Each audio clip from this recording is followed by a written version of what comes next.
Hello, everyone. Welcome to my channel, Cheating Stories Insights. If you're into raw, unfiltered truth and stories that grip you from the first line, make sure to hit that subscribe button. You're not gonna want to miss what's coming. Now, let me take you deep into the night everything I knew shattered, and how I walked away not broken, but reborn. The carpet was still damp. Not from water, no. Something thicker, metallic.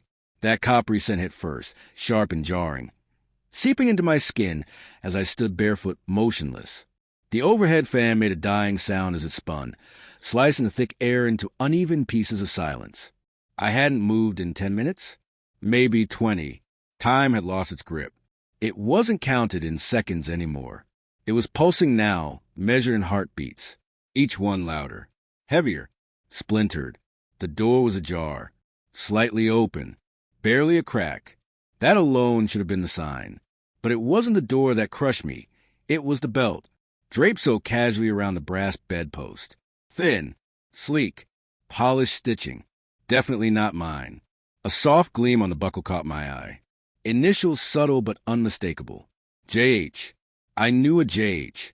Her wine glass still sat on a nightstand, kissed with lipstick, trembling in the breeze slipping through the curtains.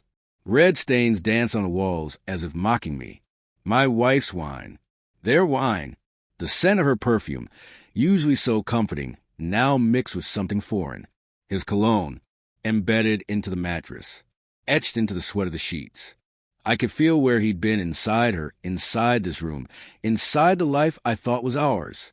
The signs were there. Her laughter had become hollow. Her phone never left her hand.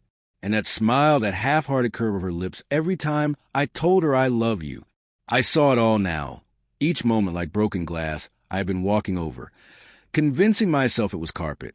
I walked out, not because I forgave her, not even close. I walked out because if I didn't, I wasn't sure I'd leave at all. That night, my fists curled instinctively, like they were searching for violence buried deep in my blood. But before revenge could swallow me, there was a knock. 3 soft, knowing taps. He stood there, my best friend. Not a word, just a cigarette already lit. He handed it to me like it was an unspoken promise. Then he said, "Buddy, they're not worth 10 years of your life, but I've got a great plan." And that's where it began. No yelling, no smashed glass or broken dishes. We chose silence. She came home to warmth, golden kitchen light, soft music, and a husband who smiled too much. I touched her waist, kissed her neck. She looked at me confused, maybe even guilty.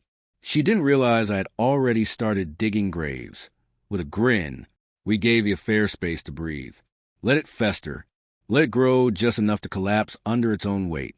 My best friend? He played his part perfectly.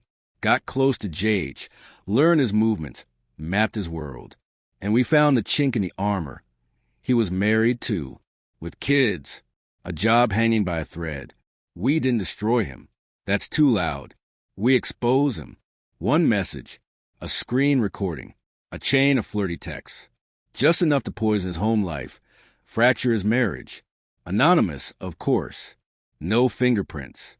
Just a whisper of suspicion loud enough to echo forever. As for her, my wife, I didn't raise my voice once. But I changed.